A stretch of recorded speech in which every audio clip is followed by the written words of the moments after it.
This year's vision for the 2016 football team really was to win a state championship, and that's something that I have not really had as a vision for past teams, but this year we felt like we had the talent and we had the leadership to do that. And so from day one we talked about a state championship and a conference championship and eventually a national championship. We fell a little bit short. We were 13 points away from being 11-0. And just didn't get it done in a couple of key games. And literally it came down to one or two possessions that stopped us from achieving our ultimate goal of winning a state championship. The San Mateo game was a pivotal game for us this year. It really was for the conference championship. And it was a game that we jumped out on them early and allowed them to get back in the game.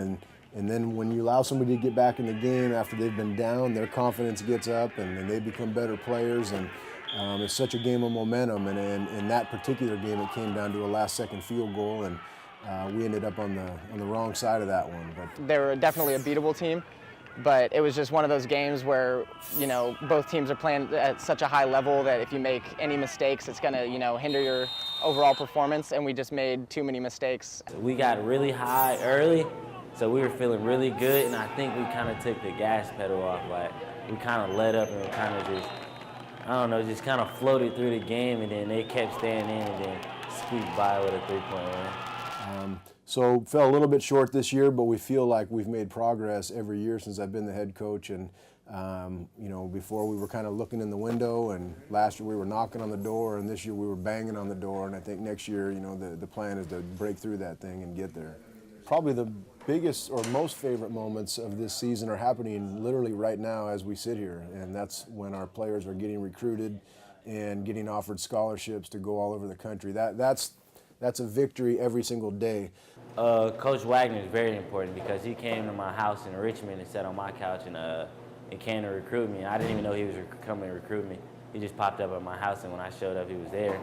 So he's been everything he said he would be. You can go in and talk to Coach Wagner about anything.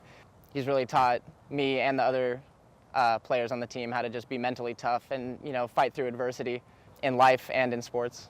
Coach Wags was definitely very influential because he not only pushed us to be the best we are, he pushed our whole team every single day, no matter if it was just on the field or off the field. Attitude, effort, and family is really the things that I hope they take away from this. The future plans are we got to go out and find some players. We've got 30 unbelievable sophomores that we have to replace, and so we need to recruit about 50 new players in here. And at the same time, we need to assist those 30 players in finding a home to go to college and play football. I'm trying to play football as long as possible, so hopefully I'll be able to continue my career at another 4-year school. So waiting on some schools. Just to go Division I, because that's just the next step that'll propel me forward after. I'm going to school for sociology, so I mean, I got a lot I'm trying to cook up right now. I'm just trying to stay humble. The future is bright, and we're looking forward to it.